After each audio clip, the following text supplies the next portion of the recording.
નમસ્કાર વિદ્યાર્થી મિત્રો, ગુડ મોર્નિંગ. ગયા લેક્ચરની અંદર આપણે પ્રકરણ નંબર 2 એસિડ બેઝ અને ક્ષાર એની પૂર્ણ કર્યું હતું. હવે આજના લેક્ચરની અંદર આપણે એક નવું પ્રકરણ શરૂઆત કરવા જઈ રહ્યા છીએ. પ્રકરણ નંબર 14 જેનું નામ છે ઉર્જાના સ્ત્રોતો. બરાબર, પ્રકરણ નંબર 14 જેનું નામ છે ઉર્જાના સ્ત્રોતો.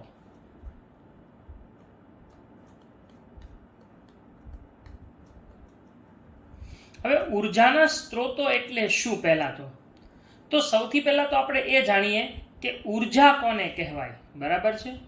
જો પહેલા થોડીક આપણે સામાન્ય સમજૂતી મેળવી લઈએ કે ઉર્જા એટલે શું. તો ઉર્જાને આપણે બીજો એક શબ્દ વાપરી શકીએ, શક્તિ, અથવા તો ઉર્જા છે એ એક પ્રકારની કોઈ પદાર્થ કે વસ્તુ હોય એની અંદર રહેલી કાર્ય કરવાની, કામ કરવાની શક્તિ અથવા ક્ષમતા છે. એટલે ઉર્જા એટલે શું? તો એની જો વ્યાખ્યા આપવી હોય તો આપણે એમ આપી શકીએ કે વસ્તુ કે પદાર્થમાં રહેલી શું? વસ્તુ કે પદાર્થમાં રહેલી કાર્ય કરવાની ક્ષમતાને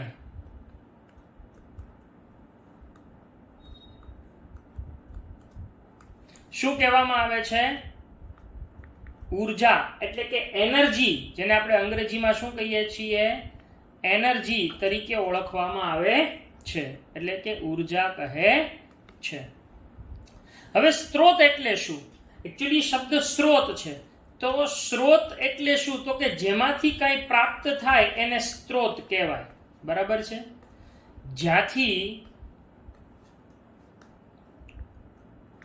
જેમાંથી પ્રાપ્ત થાય તેને સ્ત્રોત કહેવાય. આપણને ખોરાકમાંથી ઉર્જા મળે તો ખોરાક છે એ આપણા માટે ઉર્જાનો સ્ત્રોત કહેવાય. આપણને સૂર્યમાંથી શક્તિ મળે, ગરમી મળે તો એ ગરમીનો સ્ત્રોત કહેવાય. એટલે કે ઉર્જા જેમાંથી પ્રાપ્ત થાય એને શું કહેવાય? ઉર્જાનો સ્ત્રોત તરીકે ઓળખવામાં આવે છે. તો આવા ઉર્જાના વિવિધ સ્ત્રોતો એની આપણે આ પ્રકરણની અંદર ખૂબ સારી રીતે ચર્ચા કરવાની છે. તો આપણે શરૂઆત કરીએ કે આપણી આજુબાજુ આપણે ઉર્જાના સ્ત્રોતો ઘણા બધા વાપરીએ છીએ. આપણી આજુબાજુ ઉપયોગમાં લઈ શકાય તેવી ઉર્જા ઓછા ઉપયોગની ઉર્જાના સ્વરૂપમાં ગુમાવાય છે. આપણે જાણીએ છીએ કે આપણી આસપાસ છે એ ઉપયોગમાં જે કંઈ ઉર્જા લઈએ છીએ એ ઓછા ઉપયોગી ઉર્જાના સ્વરૂપમાં એ ગુમાવવામાં આવે છે. જેમ કે આપણી આજુબાજુ ઉર્જાના વિવિધ સ્વરૂપો છે. બરાબર છે. શું રહેલું છે આપણી આજુબાજુ? ઉર્જાના વિવિધ સ્વરૂપો રહેલા છે. ઉર્જાના વિવિધ સ્વરૂપો રહેલા છે. હવે ઉર્જાના આ જે વિવિધ સ્વરૂપો છે મુખ્યત્વે એ શું છે? તો કે ઉર્જાના વિવિધ સ્વરૂપો જેમાં એક સ્વરૂપમાંથી બીજા સ્વરૂપમાં એ ઉર્જાને પરિવર્તિત કરી શકાય છે. સ્વાભાવિક છે કે તમે અગાઉના ધોરણની અંદર એવું ભણી ગયા છો કે ઉર્જા છે એ એક સ્વરૂપમાંથી બીજા સ્વરૂપમાં ફેરવી શકાય એમ હોય છે. ઉર્જા છે એ મુખ્યત્વે અચળ હોય છે. ઉર્જાના સ્ત્રોતો અચળ હોય છે. એટલે કે આમ ઉર્જા છે એ હંમેશા અચળ રહેતી હોય છે.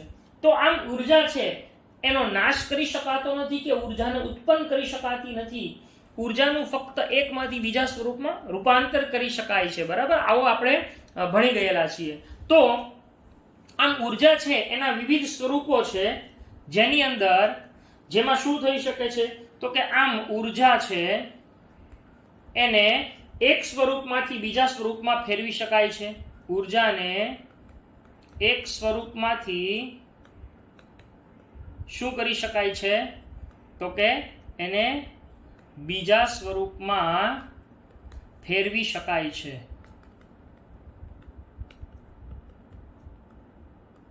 બરાબર, ઉર્જાને એકમાંથી બીજા સ્વરૂપમાં ફેરવી શકાય છે. ઉર્જાના કોઈ પણ સ્ત્રોતનો કાર્ય કરવા માટે ઉપયોગ કરતા તે વપરાઈ જાય છે અને પુનઃ ઉપયોગ કરી શકાતો નથી. યાદ રાખજો કે ઉર્જા છે એના કોઈ પણ સ્ત્રોતનો કાર્ય કરવા માટે ઉપયોગ કરતા તે વપરાઈ જાય છે, બરાબર છે. જો ઉર્જાના સ્ત્રોતની વાત છે, ઉર્જાના કોઈ પણ સ્ત્રોત છે એનો ઉપયોગ કાર્ય કરવા માટે, શેની માટે? કાર્ય કરવા માટે જો એનો ઉપયોગ કરવામાં આવે, કાર્ય કરવા માટે એનો ઉપયોગ કરતા શું થાય છે? ઉપયોગ કરતા તે વપરાઈ જાય છે અને એનો પુનઃ ઉપયોગ કરી શકાતો નથી. પુનઃ ઉપયોગ કરી શકાતો નથી, બરાબર છે. આપણે ઉદાહરણ લઈએ, જેમ કે ઉદાહરણ તરીકે ચાલો કે કોઈ એક પ્લેટ હોય એને ઊંચાઈથી પડતી મૂકવામાં આવે તો પ્લેટની સ્થિતિ ઉર્જાનો અધિકતમ ભાગ એ જમીન સાથે અથડાતી વખતે ધ્વનિ ઉર્જામાં પરિવર્તિત થઈ જાય. આપણી પાસે કોઈ એક આવી કોઈ પ્લેટ છે, ધાતુની પ્લેટ છે કે લોખંડની પ્લેટ છે, બરાબર છે. હવે આ પ્લેટ છે એ અત્યારે એની અંદર કઈ ઉર્જા રહેલી હોય છે? તો કે એની અંદર સ્થિતિ ઉર્જા હોય. હવે અહીંથી આપણે એને પડવા દઈએ, ચલો એ પડશે એટલે એ માની લો કે જમીન ઉપર પડે તો જ્યાં આગળ પડશે ત્યાં આગળ શું થશે? તો કે અહીંથી અહીંયા આવી ત્યારે એની અંદર સ્થિતિ ઉર્જાનું શેમાં રૂપાંતર થયું? ગતિ ઉર્જામાં. અચ્છા, હવે એ ગતિ ઉર્જામાં રૂપાંતરિત થાય અને જ્યારે જમીન સાથે અથડાય ત્યારે એમાંથી શું થશે? તો કે એમાંથી અવાજ ઉત્પન્ન થશે, બરાબર છે. એટલે કે એનું શેમાં રૂપાંતર થાય છે? ધ્વનિ ઉર્જામાં રૂપાંતર થાય છે. પણ આ ધ્વનિ ઉર્જા એ ફરીથી ઉપયોગમાં લઈ શકાતી નથી. એક વખત ધ્વનિ સાંભળ્યો પછી એ ફરી વખત એનો ઉપયોગ કરી શકાતો નથી. એટલે આમ પ્લેટને ઊંચાઈથી પડતી મૂકવામાં આવે તો પ્લેટની સ્થિતિ ઉર્જા છે એ અંતે એની અંતિમ ઉર્જા કઈ? તો કે સ્થિતિ ઉર્જાનું ધ્વનિ ઉર્જામાં રૂપાંતર થાય છે અને એ ધ્વનિ ઉર્જાને ફરીથી ઉપયોગ કરી શકાતો નથી. જો તમારે ફરીથી ધ્વનિ ઉર્જા જોતી હોય તો પ્લેટને ફરીથી ઉપર લઈ અને ફરીથી નીચે પાડવી પડે તો જ તમને ધ્વનિ ઉર્જા પ્રાપ્ત થાય છે. મીણબત્તી સળગાવવામાં આવે ત્યારે મીણ હોય એની રાસાયણિક ઉર્જા હોય એ ઉષ્મા અને પ્રકાશ ઉર્જામાં રૂપાંતરિત થાય છે. એટલે અહીં આપણે ઉદાહરણો છે એ બહુ સરસ મજાના લઈએ છીએ. તો એમાંનું પહેલું ઉદાહરણ છે કે કોઈ પ્લેટ છે એને ઊંચાઈએથી પડતી મૂકવામાં આવે,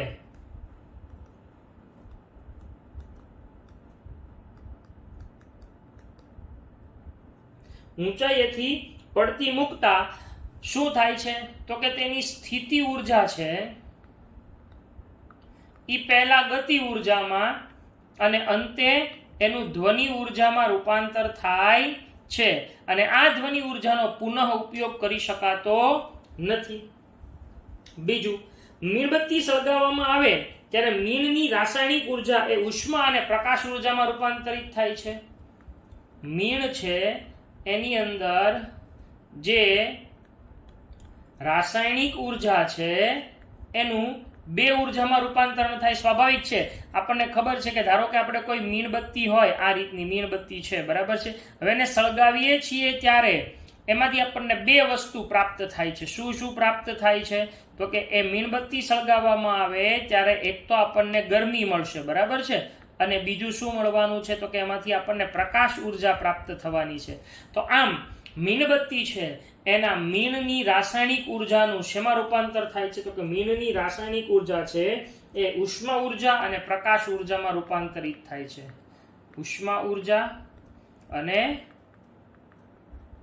પ્રકાશ ઉર્જામાં એનું રૂપાંતરણ થાય છે.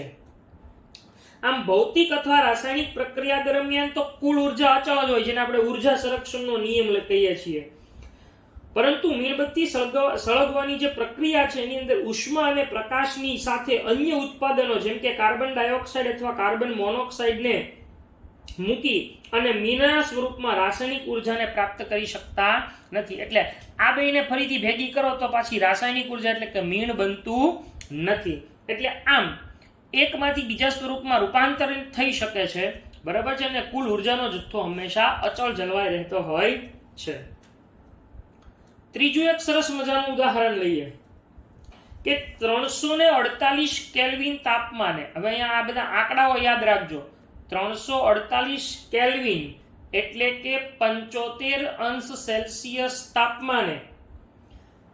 તાપમાન ધરાવતા 100 ml પાણીને, અચ્છા આ 100 ml પાણી છે, બરાબર, આ 100 ml પાણીને શું કરવામાં આવે છે? તો કે આ પાણીને કેટલા તાપમાને? 298 કેલ્વિન તાપમાને, એટલે કે 25°C તાપમાન ધરાવતા ઓરડામાં મૂકવામાં આવે.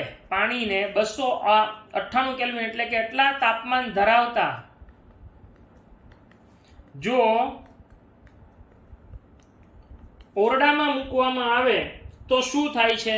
તો કે તો ઓરડાના વાતાવરણમાં પાણીમાંથી ઉષ્મા ઉર્જા ગુમાવાય છે અને પાણી ઠંડુ પડે છે. એટલે માની લો કે આપણે ગ્લાસ લીધો હોય કે એક પ્યાલો લીધો હોય, આ રીતનો એક પ્યાલો છે, બરાબર,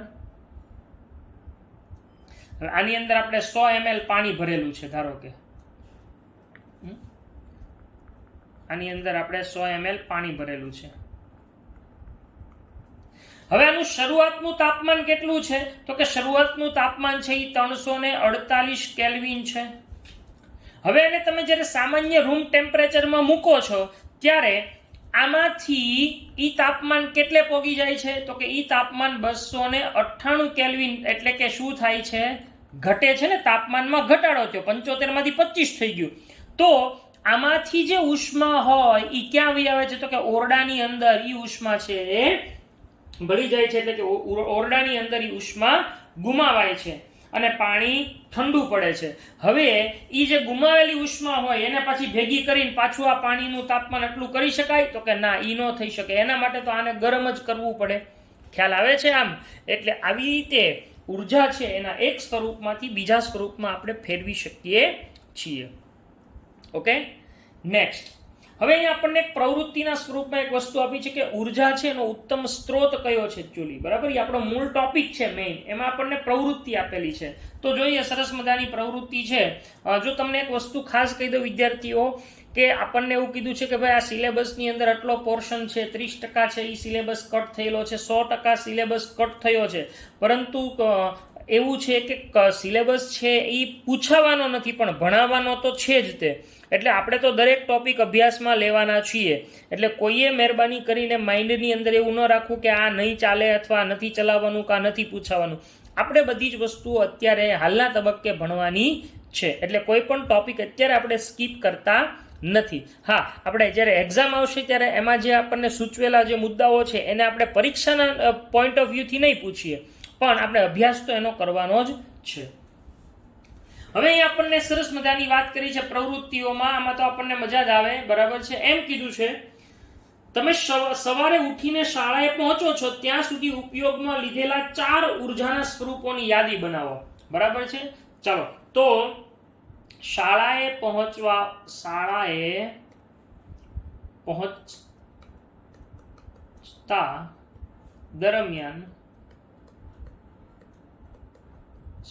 પહોંચતા દરમિયાન ઉપયોગમાં લીધેલ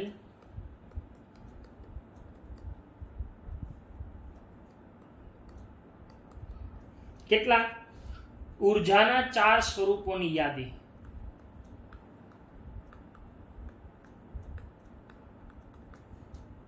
હવે બહુ સિમ્પલ છે, જુઓ તો. પહેલું, સૌથી પહેલા તો તમે પથારીમાંથી ઉઠો છો ત્યારે આપણા શરીરના બધા જ જે અંગો છે એનું હલનચલન થાય છે, ને હલનચલન સ્નાયુઓથી થાય. એટલે પહેલી તો આપણે કઈ ઉર્જા વાપરીએ છીએ? સ્નાયુ ઉર્જા વાપરીએ છીએ, બરાબર છે. હવે આ સ્નાયુ ઉર્જાનો ઉપયોગ આપણે ક્યાં કરીએ? જુઓ તો ખરા, કેટલી મજાની વાત છે. હાલો, સ્નાયુ ઉર્જા આપણે ક્યાં ક્યાં વાપરીએ છીએ?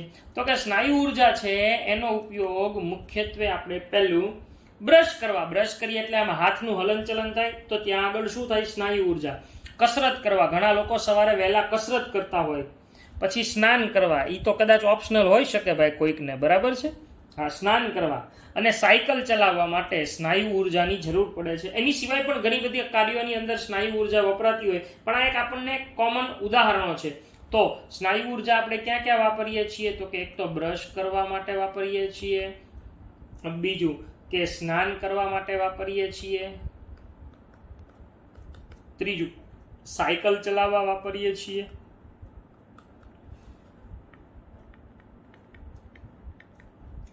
ચોથું કસરત કરવા વાપરીએ છીએ. જો આની સિવાય પણ તમે લખી શકો, બરાબર છે, પણ સાચા હોવા જોઈએ. પાછા પોતાની જાતે લખો ને ગમે એવા ગપ્પા મારો તો એવું નહીં ચાલે હો ભાઈ. હાલો, બીજી કઈ ઉર્જા વાપરીએ છીએ? તો કે ભાઈ આપણે સવારના વહેલા જાગીએ છીએ 6 વાગ્યામાં, તો અંધારું હોય, તો જેવા બાથરૂમમાં પ્રવેશીએ છીએ તો ત્યાં અંધારું હોય એટલે આપણને પ્રકાશ જોઈએ, તો આપણે શું કરીએ છીએ? તો કે વિદ્યુત ઉર્જા વાપરીએ ને. હા, આપણે આ બલ્બ અથવા તો જે કઈ અંદર લાઇટ હોય એ શરૂ કરીએ છીએ. એટલે બીજી આપણે કઈ ઉર્જા વાપરીએ છીએ? તો કે બીજી ઉર્જા છે એ વિદ્યુત ઉર્જા વાપરીએ છીએ આપણે. ચલો, વિદ્યુત ઉર્જા છે એનો આપણે ક્યાં ઉપયોગ? તો કે ભાઈ હા, આપણે ગીઝર ચાલુ કરવા માટે, પછી આપણો જે યુનિફોર્મ હોય તો એને ઇસ્ત્રી કરવા માટે, બલ્બ શરૂ કરવા માટે, પંખો શરૂ કરવા માટે વગેરે માટે આપણે શું કરીએ છીએ? તો કે વિદ્યુત ઉર્જાનો ઉપયોગ કરીએ છીએ. એટલે વિદ્યુત ઉર્જા છે એનો ઉપયોગ શેની માટે કરીએ છીએ? તો કે વિદ્યુત ઉર્જાનો ઉપયોગ એ મુખ્યત્વે બલ્બ શરૂ કરવા માટે, બીજું કે એનો ઉપયોગ છે એ ગીઝર ચાલુ કરવા માટે, અચ્છા એનો ઉપયોગ છે એ મુખ્યત્વે યુનિફોર્મને ઇસ્ત્રી કરવા, યુનિફોર્મને ઇસ્ત્રી કરવા વાપરીએ છીએ, બરાબર. પછી ઘણા ટોસ્ટર બનાવે છે, સવારે બ્રેડ હોય એમાંથી ટોસ્ટ બનાવે, તો એ ટોસ્ટ બનાવવા માટે ટોસ્ટરની અંદર, પછી માઇક્રોવેવ ઓવન હોય તો માઇક્રોવેવ ઓવનની અંદર વિદ્યુત ઉર્જા વાપરે સવારે, બરાબર છે, કોઈ બ્રેકફાસ્ટ બનાવવા માટે, બટેટા પૌવા કે એવું કંઈ બનાવવા માટે. ત્યાર પછી પંખો શરૂ કરવા માટે. હા, એટલે આમ બધા જુદા જુદા ઉર્જાના સ્વરૂપો આપણે વાપરીએ છીએ. નેક્સ્ટ, અચ્છા, ત્રીજી ઉર્જા કઈ વાપરીએ છીએ? તો કે ત્રીજી છે એ છે બળતણ ઉર્જા. અચ્છા, બળતણ ઉર્જા એટલે કઈ? તો કે જે આપણે મમ્મી ખાસ કરીને વાપરતા હોય એ બળતણ ઉર્જા, અથવા અત્યારે આપણે જે આપણા ઘરે બધાના ઘરે આવે છે ગેસ, PNG, બરાબર. હવે એનો ઉપયોગ ક્યાં કરીએ? તો કે એનો ઉપયોગ છે એ મુખ્યત્વે દૂધ ગરમ કરવા માટે, મમ્મી છે એ રસોઈ કરવા, નાસ્તો બનાવવા, અથવા બળતણ ઉર્જા છે એનો ઉપયોગ વાહનોની અંદર બળતણ તરીકે પણ કરવામાં આવે છે. તો બળતણ ઉર્જાનો ઉપયોગ ક્યાં થાય છે? તો કે નાસ્તો બનાવવા. હા, જો આ બધું જે હું અહીંયા લખું જ નહીં, તમારે લખવાનું જ હોમવર્કની અંદર, એટલે આ બધું ધ્યાન રાખજો. હા, ઉદાહરણો બધા યાદ રાખવાના છે. નાસ્તો બનાવવા માટે, રસોઈ બનાવવા માટે, બરાબર, રસોઈ બનાવવા, પછી દૂધ ગરમ કરવા,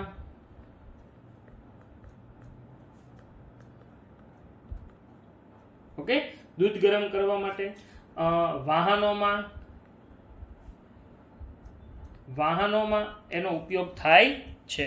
તો આવી રીતે આપણે જુદા જુદા હેતુઓ માટે આવી ઉર્જાના સ્ત્રોતો વાપરીએ છીએ. આપણને 4 કીધા ને, 3 જ થયા. હવે ચોથો ઉર્જાનો ઉપયોગ કયો કરીએ છીએ આપણે ભાઈ?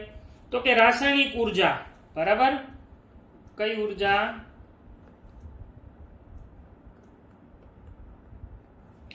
રાસાયણિક ઉર્જા. ચલો, રાસાયણિક ઉર્જા છે એનો ઉપયોગ ક્યાં કરીએ? તો કે રાસાયણિક ઉર્જાનો તો ઉપયોગ આપણી પાસે બહુ સહેલો છે. જે નાસ્તો કરીએ આપણે, ખોરાક છે, તો એ ખોરાક એટલે કે જે કંઈ પદાર્થો છે એ બધા ખોરાક અથવા પદાર્થો કે ભોજન, એ બધું શું છે? રાસાયણિક ઉર્જા છે. એટલે ભોજન એ શું છે? રાસાયણિક ઉર્જા છે. તો આમ આપણા રોજબરોજના જીવનની અંદર આપણે આવા ઉર્જાના વિવિધ સ્ત્રોતોનો ઉપયોગ કરીએ છીએ. એટલે શાળાએ પહોંચતા દરમિયાન આપણે જે ઉપયોગમાં લીધેલા ઉર્જાના સ્વરૂપો છે એ આવા 4 છે. કઈ કઈ? સ્નાયુ ઉર્જા, પછી વિદ્યુત ઉર્જા, બળતણ ઉર્જા, રાસાયણિક ઉર્જા, બરાબર, વગેરે. હવે આ સ્નાયુ ઉર્જા છે એની અંદર ઉર્જા છે એ કયા સ્વરૂપે સંગ્રહિત થાય? તો યાદ રાખજો, અહીંયા હું જે તમને અલગ પેનથી લખું છું, બરાબર છે, કે અહીંયા આગળ જે ઉર્જા સંગ્રહાય છે સ્નાયુ ઉર્જા, એ સ્નાયુની અંદર સંગ્રહિત ઉર્જા છે એ એટીપી હોય, બરાબર. સ્નાયુ ઉર્જાની અંદર સંગ્રહિત ઉર્જા કયા સ્વરૂપે હોય છે? એટીપી. આપણે અગાઉ છઠ્ઠા પ્રકરણની અંદર ભણી ગયા, એડિનોસાઇન ટ્રાઇફોસ્ફેટ સ્વરૂપે હોય છે. વિદ્યુત ઉર્જા છે એ આપણને ક્યાંથી પ્રાપ્ત થાય છે? તો કે એ વિદ્યુત મથકોમાંથી પ્રાપ્ત થાય છે, બરાબર. વિદ્યુત મથકોમાંથી પ્રાપ્ત થાય છે. પછી બળતણ ઉર્જા અથવા તો પીએનજી છે એ આપણને જે ગેસ સ્ટેશન છે ત્યાંથી પ્રાપ્ત થાય છે. આ બધા એના સ્ત્રોત છે, બરાબર. અને રાસાયણિક ઉર્જા એ આપણને શેમાંથી પ્રાપ્ત થાય છે? તો કે રાસાયણિક ઉર્જા છે એનો સ્ત્રોત ખોરાક. એટલે આ ઉર્જાના સ્વરૂપો બ્લુ કલરથી લખાય અને બ્લેક કલરથી લખ્યા, એ બધા એના સ્ત્રોત છે. એટલે આ ઉર્જાના સ્વરૂપ છે અથવા પ્રકાર છે, અને આ છે એ ઉર્જાના સ્ત્રોત છે, બરાબર છે. એટીપી, વિદ્યુત મથકો, ગેસ સ્ટેશન, પછી ખોરાક, આ બધા એ ઉર્જાના સ્ત્રોત છે. તો આવી રીતે આપણે રોજબરોજના જીવનની અંદર આવા ઉર્જાના સ્ત્રોતોનો ઉપયોગ કરીએ છીએ. હવે આપણે આ બધાને ઉર્જાના સ્ત્રોત છે એ શું કામ કહીએ છીએ? તો કે આ બધા જ ઉર્જાના સ્વરૂપો છે એ આપણને વિવિધ પ્રકારે ઉર્જા આપે છે, એટલે આપણે ઉર્જાના સ્વરૂપો, ઉર્જાના સ્ત્રોત કહીએ છીએ. હવે અહીંયા આગળ આપણે બીજી એક વાત કરીએ કે ભાઈ ચાલો એક ચોક્કસ ઉદાહરણની મદદથી આપણને એમ કીધું છે કે ઉર્જાના કોઈ પણ 3 સ્વરૂપો દર્શાવીએ કે જે આપણે રોજિંદા જીવનમાં કાર્ય કરવા માટે વાપરતા હોઈએ. તો આમ આ બધા જ જે કાર્ય કરવા માટે આપણે જોઈએ, સ્નાયુ ઉર્જા છે કે વિદ્યુત ઉર્જા છે કે બળતણ ઉર્જા છે, તો સ્નાયુ ઉર્જા છે એ વિવિધ ભૌતિક કાર્ય કરવા માટે, જે અહીં આપણે લખેલા જ છે, બરાબર છે. વિદ્યુત ઉર્જા છે એનો ઉપયોગ વિવિધ વીજ ઉપકરણો ચલાવવા માટે કરીએ. બળતણ ઉર્જાનો ઉપયોગ વાહનો ચલાવવા માટે કરીએ છીએ. એટલે આમ અલગ અલગ રીતે આપણે એનો ઉપયોગ કરતા હોઈએ છીએ. આ કોષ્ટક ખાસ તમારે યાદ રાખવાનું છે, બરાબર. હોમવર્કની અંદર પણ આ બધું જ વસ્તુ લખવાનું છે. હવે આપણે એમ કીધું કે ભાઈ આપણે રસોઈ બનાવવા માટે બળતણ તરીકે આપણે બધા વિવિધ પદાર્થો, વિવિધ વિકલ્પો છે એ વાપરીએ છીએ. તો અહીંયા આગળ રસોઈ બનાવવા માટે જે કંઈ આપણે બળતણ વાપરીએ છીએ એ કેવું હોવું જોઈએ? ચલો, રસોઈ બનાવવા માટે જે સારું બળતણ હોય એ કેવું હોવું જોઈએ? એના માપદંડો શું હોવા જોઈએ? તો જો હું અહીંયા લખું છું કે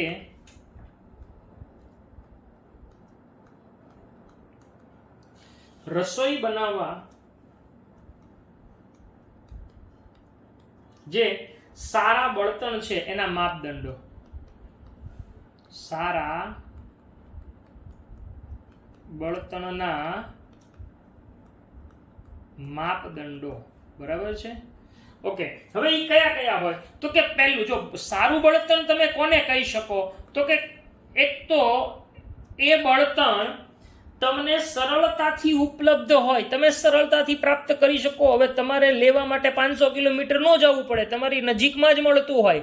એટલે કહેવાનો મતલબ એ છે કે આ જે સ્ત્રોત છે, બળતણ છે, એ સરળતાથી ઉપલબ્ધ હોય. તે સરળતાથી ઉપલબ્ધ હોય.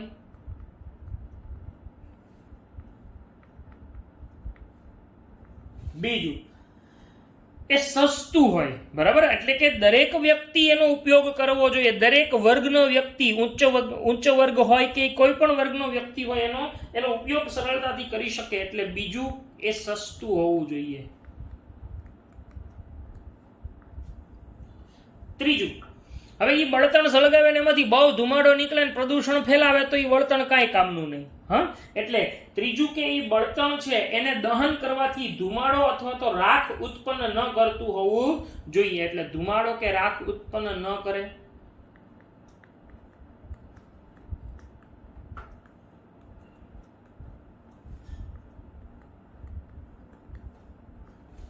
ચોથું, એ બળતણ છે એ વધારે કાર્યક્ષમ હોય. હું તમને કાર્યક્ષમ એટલે હું એ સમજાવું એક ઉદાહરણ તરીકે. આપણે બીજું ઉદાહરણ લઈએ રસોઈના બદલે. એક વાહન, આપણે બે બાઇકના ઉદાહરણ લઈએ. એક બાઇક છે એ આપણે ઉદાહરણ તરીકે ભાઈ હોન્ડા સ્પ્લેન્ડર છે, ચાલો આપણે એક નામ લઈએ. કોઈ એક ઉદાહરણ તરીકે એક બાઇક છે. ઈ બાઇક, એમાં 1 લીટર પેટ્રોલ નાખવામાં આવે હોન્ડામાં, તો કદાચ ઈ 60 કિલોમીટર સુધી ચાલે 1 લીટર પેટ્રોલથી. હવે આપણે બીજી બહુ મોંઘી બાઇક લઈએ. હવે એ બાઇકની અંદર 1 લીટર પેટ્રોલ નાખવામાં આવે તો એ માત્ર 5 કિલોમીટર જ ચાલે. હવે બંનેમાં બળતણ તો 1 લીટર જ નાખ્યું, પણ એક છે એ 60 કિલોમીટર સુધી ચાલીને બીજી 5 કિલોમીટર. તો વધારે કાર્યક્ષમતા કોની થઈ? તો કે પેલી જે બાઇક છે સારી સરળ એની. તો એનો મતલબ એમ થયો કે આ જે બળતણ છે એ વધારે કાર્યક્ષમ હોવું જોઈએ. એટલે વધારે કાર્યક્ષમ હોવું જોઈએ.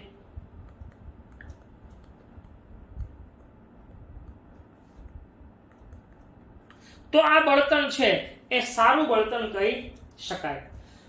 પણ હવે અહીંયા વિચારજો, બહુ મજાની વાત છે કે આપણને તફાવત સ્વરૂપે સરસ મજાની ચર્ચા કરવાની કીધી છે કે ચલો હવે તમે આવી બધી વસ્તુ કીધી, પણ શું તમારી પસંદગી જુદી હોત કે જો તમે જંગલમાં જીવતા હોત? ચાલો, તમે જંગલમાં જીવતા હોત તો તમે કેવા બળતણની પસંદગી કરે? અહીંયા આપણને કીધું છે કે તમે જંગલમાં જીવતા હોત તો પહેલું કે જો જંગલમાં જીવતા હોય તો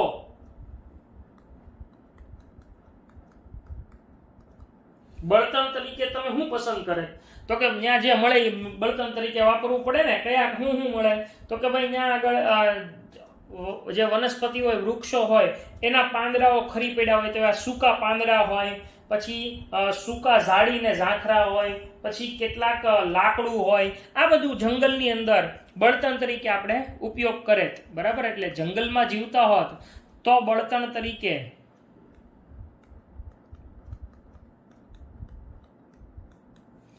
સૂકા પાંદડા,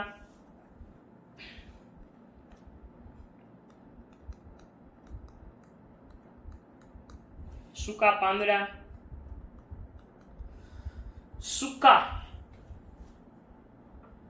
ઝાડી ઝાંખરા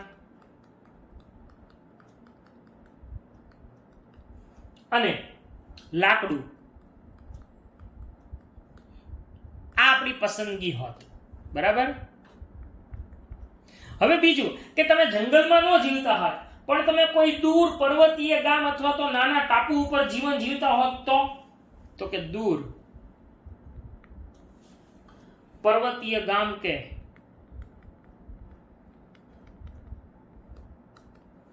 ટાપુ ઉપર.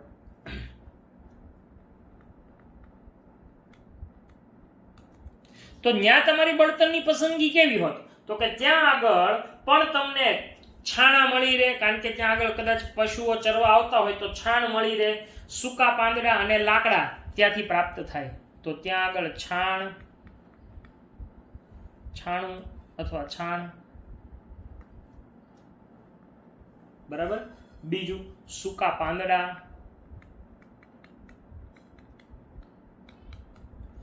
ત્રીજું લાકડા વગેરે આપણી પસંદગી હોત. અચ્છા, નેક્સ્ટ.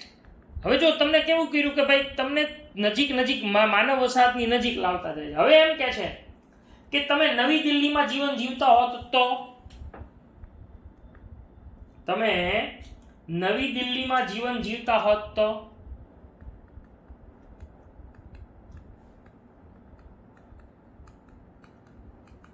તો કે તો ત્યાં તો બધું અવેલેબલ હોય ને, આપણને બહુ મોડર્ન લાઈફ છે. તો ત્યાં આગળ તો કે એલપીજી અથવા પીએનજી વાપરતા હોઈએ. આપણે શું વાપરી શકીએ? એલપીજી અથવા તો પીએનજી નો ઉપયોગ થઈ શકે. હવે એક પ્રશ્ન સરસ મજાનો આપ્યો છે.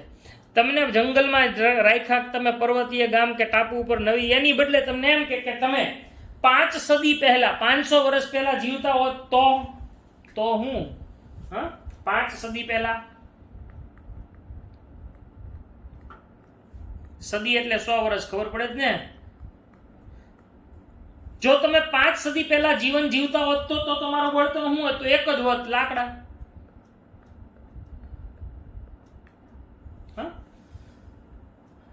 તો અહીંયા આગળ આપણને પ્રશ્ન થાય કે આ બધી જ પરિસ્થિતિઓ અલગ અલગ છે, જંગલની ને આ બધી, એની અંદર બળતણની પસંદગી હું કામ ભાઈ જુદી જુદી છે?